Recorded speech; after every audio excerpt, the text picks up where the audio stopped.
Frampton Nuttall, a nervous disordered man, has moved to the country on his doctor's advice to effect a cure for a nervous condition from which he suffers. His sister has lived in the area he visits and has given him letters of introduction to his new neighbor. Nuttall is first met by Mrs. Sappleton's niece Vera, who entertains him until her aunt is available. Vera, apparently bored with her guest, is graced with an overactive imagination and a sense of mischief. Once she determines that Mr. Nuttall knows nothing about the family and is a very literal-minded fellow, Vera spins a gothic yarn involving her aunt, whom she characterizes as a mentally disturbed widow. 3 years ago, Mr.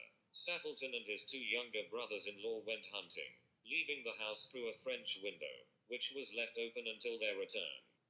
However, all three of them were lost in a bog that day, Vera asserts, and their bodies were never recovered. The aunt, driven to distraction by her grief and loss, left the window open thereafter, anticipating that they will come back someday with the little brown spaniel that was lost with them, and walk in that window just as they used to do. When Mrs. Sappleton finally appears, she explains why the window is open, apparently confirming Vera's story.